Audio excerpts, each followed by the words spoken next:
ايه ده؟ الكمين ده جديد، مش وقته خالص.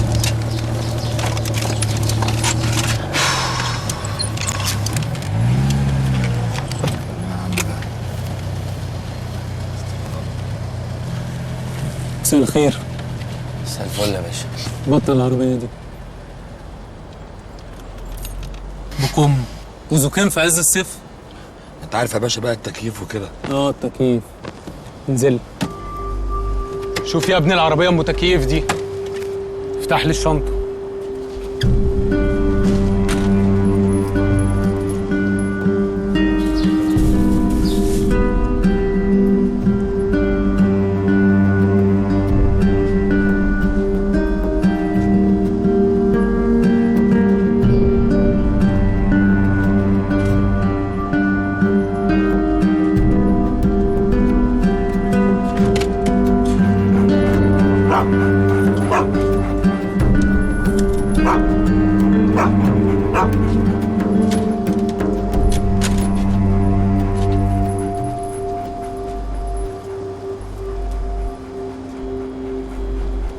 اعمل فيكوا ايه اكتر من البلا اللي انتوا فيه ده؟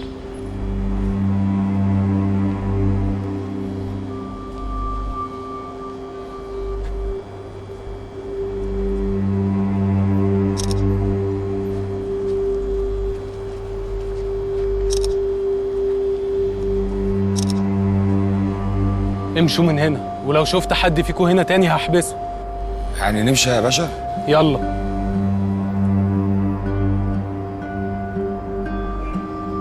طب وبالنسبة طب وليه؟ لا ولا حاجة.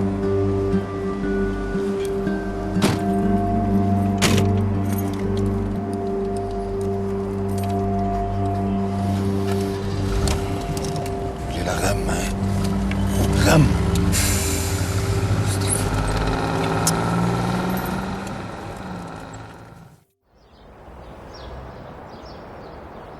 بقول لك ايه يا سلمى، عايزه اطلب منك طلب بس ما تكسفينيش. اكسفك ازاي يا طنط؟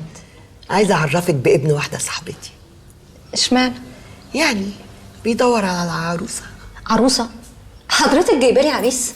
جايبه لك عريس، ما اجيبلكيش ليه؟ ده كريم جه اهو.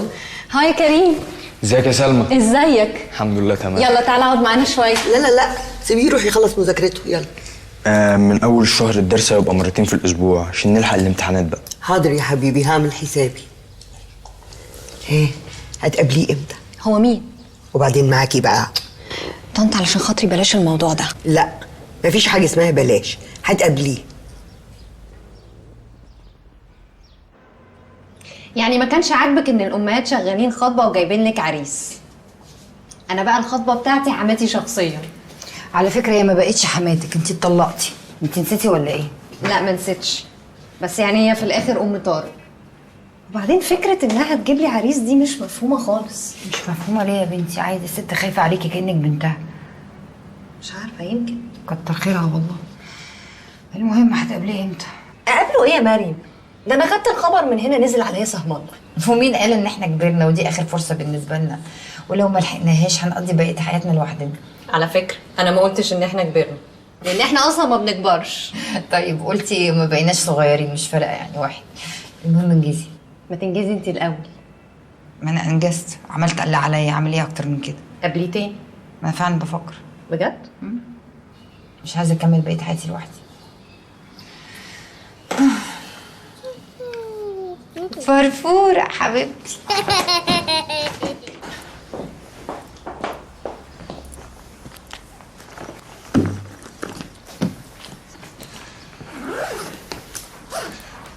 ياسمين، أنا آسف جدا إني خبيت عليك الحقيقة. أنا كمان آسفة يا حاتم. كان نفسي أقدر أتعامل مع فكرة إن أنت كنت مجنون، بس مش هقدر. خد بالك من نفسك.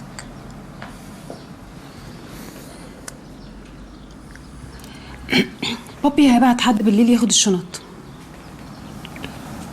باي باي.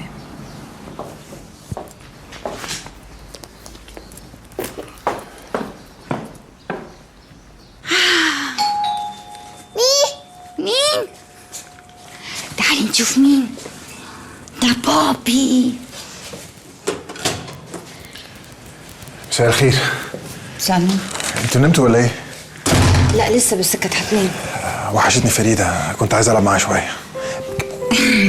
طب العب معاها شويه بس ما تصحصحهاش. ماشي ماشي.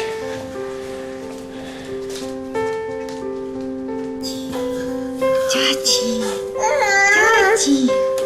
اوبا اوبا. زرافه، عايزه زرافه؟ طيب حاول تنيمه. ماشي. انا هعمل لك حاجه تشرب. ماشي.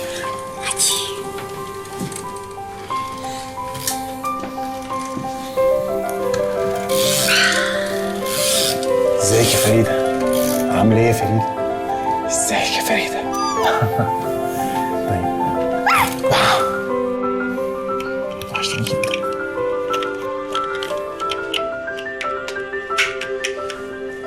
قولي لي بقى، حصل ايه مع فريده من ساعه ما شفتها اخر مره؟ بيقولي مين؟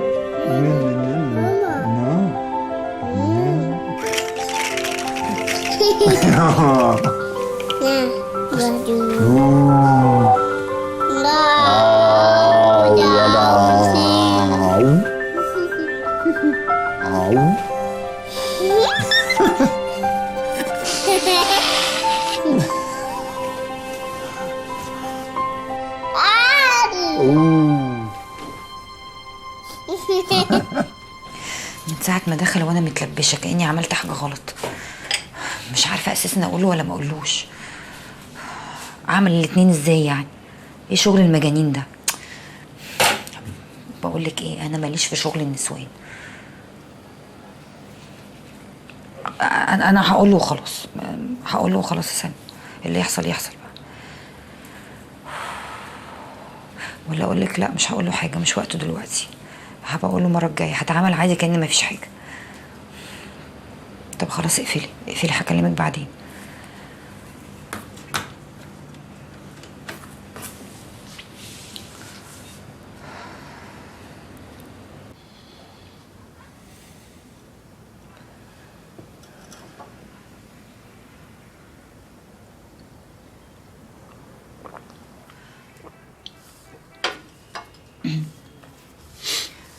حاتم،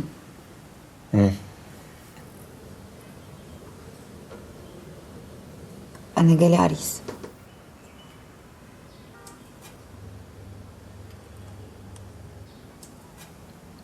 نعم؟ جالي عريس.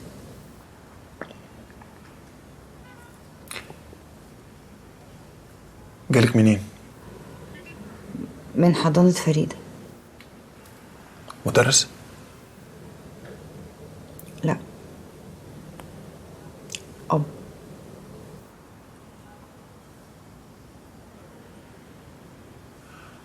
وافقتي؟ لسه بفكر.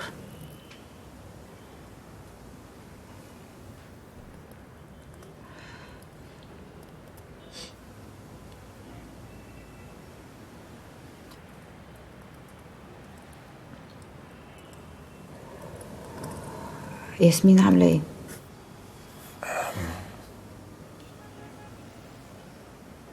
الحمد لله.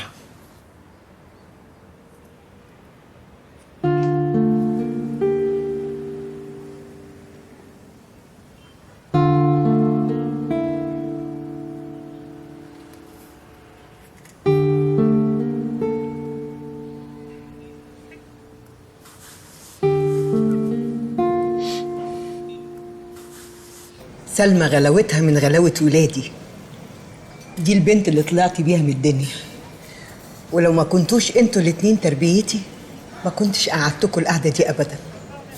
عشان انا تربيتي كطنط جيت جري، مع انك عارفاني كويس انا ماليش في جو الصالونات ده يعني. ولا سلمى ليها.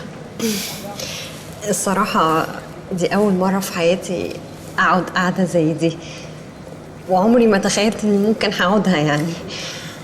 موقف محرج قوي. انا عارف ان الموقف محرج حبتين يعني. طنط جايبه عريس لطليقه ابنها لا لا لا لا، هي مش طليقة ابني، طارق هو اللي طليق بنتي. على فكرة أنا كنت طول الوقت بدعي لها، يا إما ربنا يهديه لها يا إما تخلص منه بالمعروف. المهم إحنا مش عايزين نضيع وقت، انتوا مش صغيرين عشان نقضيها مقدمات ومجاملات وكلام من ده. احنا هندخل دغري على طول. إيهاب راجل مسؤول وشاطر قوي في شغله، ملوش في الشرب ولا في أي حاجة من الحاجات دي، حتى السجاير ما بيدخنهاش. أرمل ونفسه يبقى أب. سلمى ست الستات، مطلقة ونفسها تبقى أم. أنا كده خلصت مهمتي، أسيبكم بقى تصطفوا مع بعض. سلام. سلام يا طنط. يعني بصراحة طنط ديدي ما سابت لناش حاجة نقولها. طيب يعني مش عايزة تعرفي عني أي حاجة؟ بصراحة أنا مش عارفة المواقف دي بيتقال فيها إيه. بصراحة أنا حاسس إن في قبول يعني.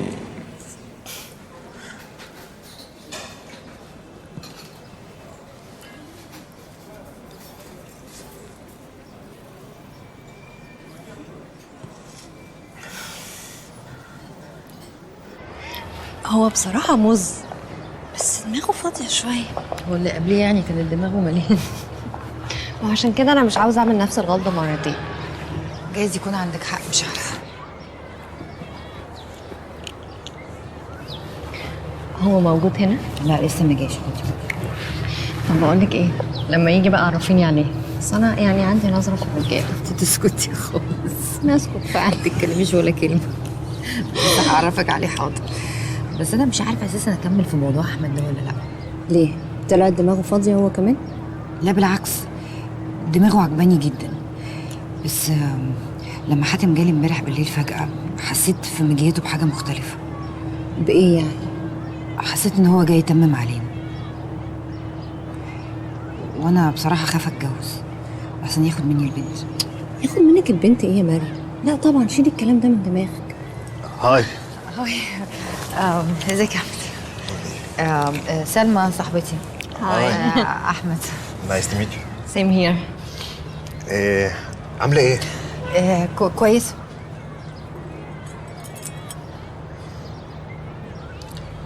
طيب بعد اذنكم. اتفضل اتفضل. والله ظريف، لطيف وكل حاجة، بس لما بشوف حاتم بحس ان انا مش هقدر اكون مع راجل غيره بصراحة. فاهمكي قوي. انا كمان بحس بكده، بس لازم نحاول نعدي الاحساس ده يا مريم.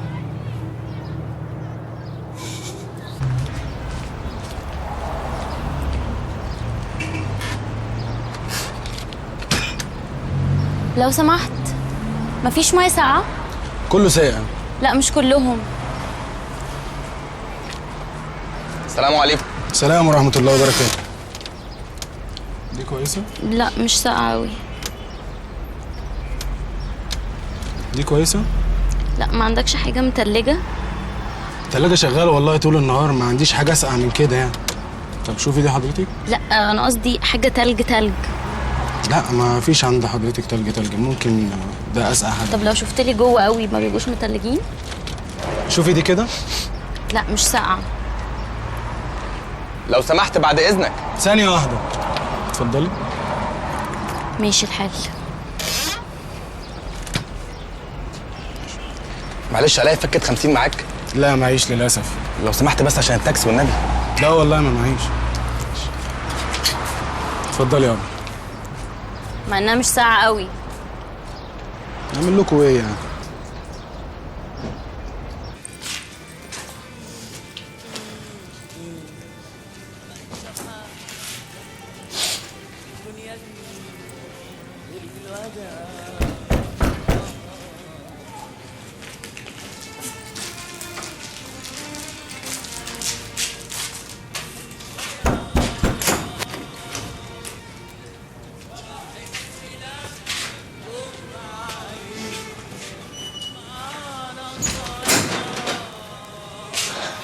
عايز كام واحد؟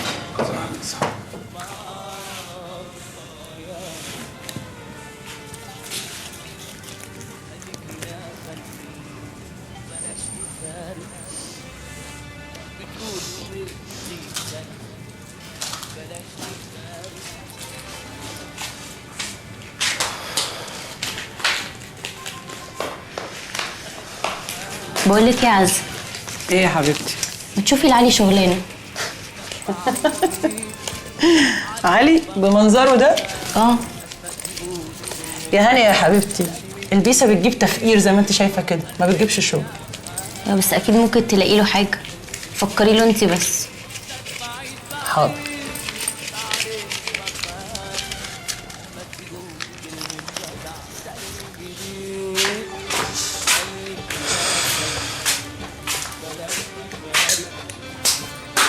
بح خد عزوز، جبت لك الواجب بتاع الزياره بتاعت ابو عصام اللي جايه. جبتلك جبنالك. تسلموا يا غاليين. هقول له ان الواجب ده منكم. منكم ايه؟ احنا هنحور على بعض ولا ايه؟ ده انا لسه هاخد منك تمنهم مقدم. ماشي، والتمن حاضر يا غالي. استني، قسميهم بالنص. ايه ده ايه ده ايه ده؟ ايه الشغل ده هنوش؟ احنا مش قضينا المصلحه دي مع بعض ولا ايه؟ يلا يا عزة. يلا يا عزة، دي حقها ناشف. جدع يا بنت، عجبتيني. عجبتك ها؟ امال المساواه في الظلم عدل، مش كده ولا ايه؟ حبيبي. خد يا حبيبتي النص بتاعك اهو. لا يا روحي، ده بتاعك. خد يا بنت يا جدع انت. تسلمي يا عزوز. لما اتطلقنا ليندا هي اللي اختارت ان هي تسيب جانا معايا هنا في مصر وتسافر لوحدها. يعني حست ان وجودها معايا هنا في مصر أأمن من وجودها معاها هناك في لندن لوحدها. يعني على اعتبار ان ماما واخواتي معايا، وهي بتيجي كل شهر او شهرين تشوفها مره. طب وجنى متفهمه الموضوع ده؟ يعني طبعا مامتها بتوحشها، بس بيني وبينك كده احسن، لان احنا لو كنا استمرينا مع بعض كانت هتطلع كارهه حياتها وعيشتها وكرهانا احنا الاتنين من كتر الخلافات اللي بينا. لان بصراحه احنا الاتنين طلعنا اسوأ عيوبنا لبعض. طب ممكن اعرف ايه نوع الخلافات؟ يعني مش بالتفصيل طبعا يعني، بس احب اعرفها. جايز يكون انا عندي نفس العيوب. لا هي مش عيوب، هو زي ما تقولي كده اختلاف في الثقافه. يعني في خلاف كتير قوي بينا في التفكير. هي ما عرفتش تطبع بطباعنا وانا ما قدرتش ابقى طباعها. المهم بقى،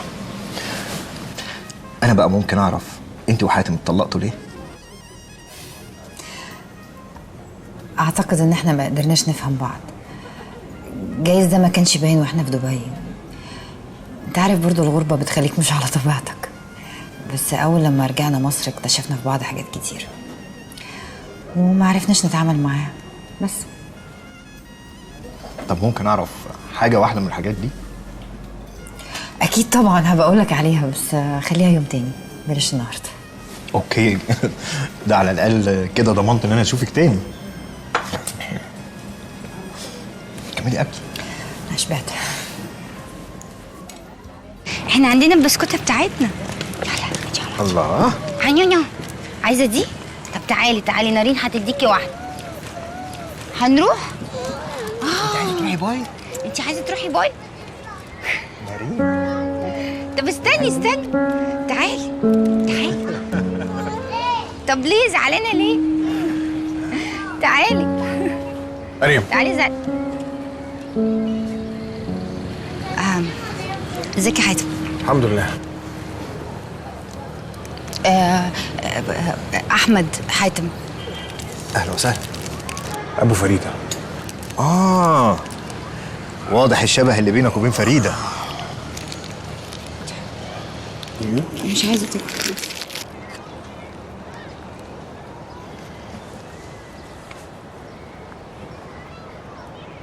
عن اذنك. اتفضلوا.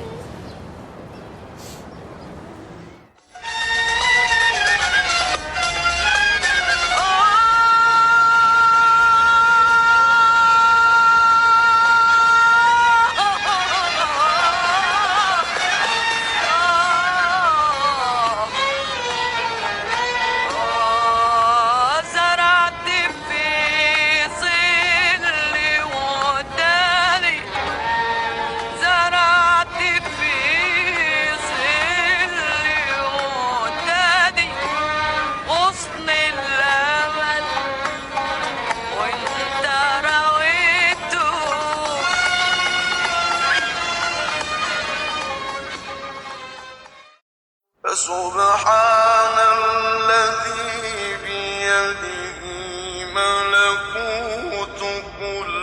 شيء وإليه ترجعون.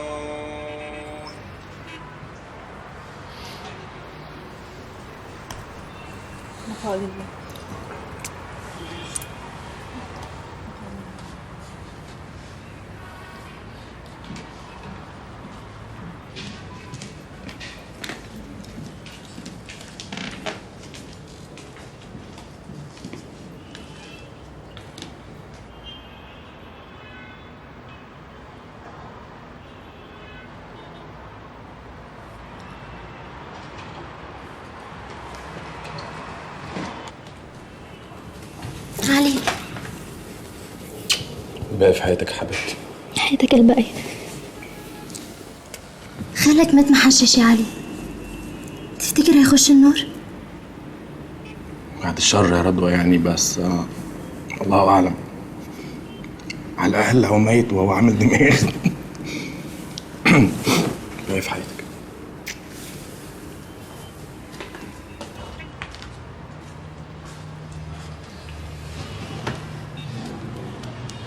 شد حيلك يا امي، شد حيلك. الشد على الله. بقينا من غير ظهر يا علي. ليه؟ ليه يا امي الكلمه دي؟ وانا رحت فين طيب؟ ربنا يديك طول العمر، بركه فيك. معلش. ماما، طنط فاطمة جت. على مهل، على مهل.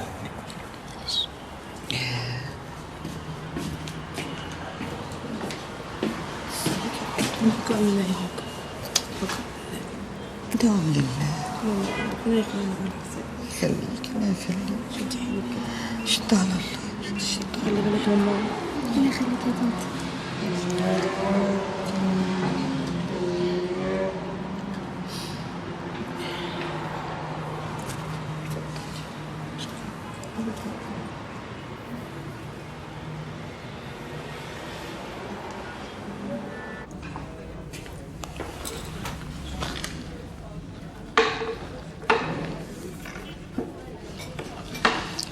شكرا. بص، انا الحقيقه اتقرصت جامد في جوازتي اللي فاتت. مش عشان حاتم وحش، بالعكس هو انسان كويس جدا. بس في حاجات حصلت لي في حياتي قبل ما اعرفه وانا ما قلتلوش عليها. فانا الحقيقه قلت مش عايزه اكرر الغلطه دي تاني فقررت اني اقول لك. لو الحاجة دي كانت علاقة ليكي قبل الجواز فأنا ممكن أتفهم حاجة زي كده. يعني أنا كنت عايش بره وطلقتي إنجليزية. لا، هو الموضوع مش كده بس يعني. أمال إيه؟ أنا كنت مدمنة. مدمنة إيه؟ مخدرات. هيروين.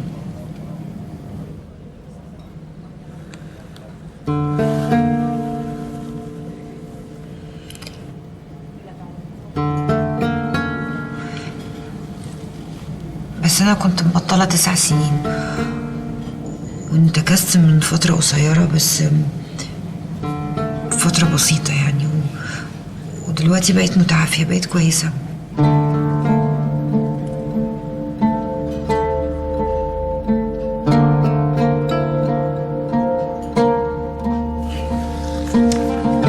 تاكلي ايه؟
مالك في ايه؟ شكلك كده جايه من عزا مش من ديت. حصل ايه؟ قلتي له؟ قلت له. وعمل ايه؟ فضل يبحلق فيا شويه كده، وبعد كده قعد يكلمني في موضوع تاني خالص، كاني ما اتكلمتش ولا قلت له اي حاجه. بس كده؟ لا، جه روحني لحد هنا ومشي.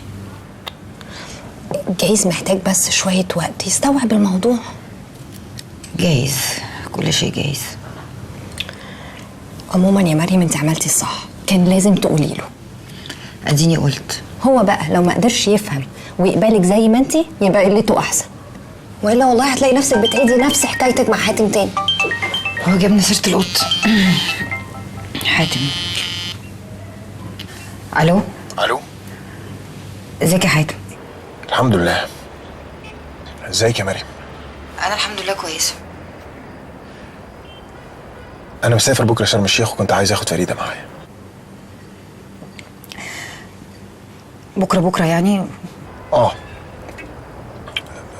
السفريه جت فجاه ودي هتبقى الفرصه الوحيده اللي ممكن اقضي فيها وقت طويل مع فريده. بس شرم الشيخ دي بعيده قوي. هو انت هتاخدها قد ايه؟ يعني 3-4 ايام. 3-4 ايام؟ طب انت هتعرف تتصرف؟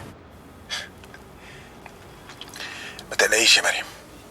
طيب بص، هدي خدها بعد الحضانه بكره، اصل هي عندها حفله ولازم تحضرها، وانا هجيب شنطتها على هناك. اتفقنا. هعدي اخدها من الحضانه. مع السلامه. مع السلامه. عايز ياخد فريده 3-4 ايام شرم الشيخ. طب وفيها ايه؟ حقه، وبعدين حق فريده عليه كمان. يا ستي انا عارفه ان حقه، بس انا من ساعه ما اتولدت عمري ما سبتها اكتر من ساعات الحضانه. حبيبتي لازم تتعودي انك تبعدي عنها شويه، واحده واحده يعني. باباها لازم يشوفها اكتر من كده. انا بصراحه شايفه ان يعني الخطوه دي اتاخرت شويه. انا كنت حرمتها منه يا سلمى. لا مش قصدي كده، بس فكره انها تروح تشوفه ساعه ولا ساعتين ده مش كفايه، لازم تقضي معاه وقت اكتر وتزوره اكتر، يعني ده مهم ليها. خلاص يا ستي خلاص، اهو هياخدها شرم الشيخ 3-4 ايام، عايزه ايه اكتر من كده؟ وانا هقعد هنا لوحدي. خلاص بقى ما تتزربنيش كده، اهي فرصه بقى. هعمل بروجرام هايل بكره، عدي عليا بعد ما اخلص شغل، اخدك بقى نروح نعمل مساج. نطلع على الكوافير نعمل ماسكات. النبي انتي رايقه والله العظيم. والله نعمل شويه كده ماسكات وحركات، وبعدين نروح السينما وميد نايت كمان.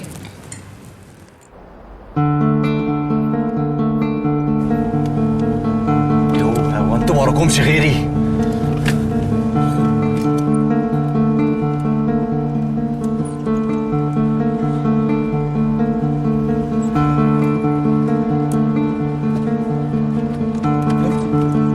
افتح الباب. انت بتعمل ايه؟ افتح الباب. افتح الباب. افتح الباب.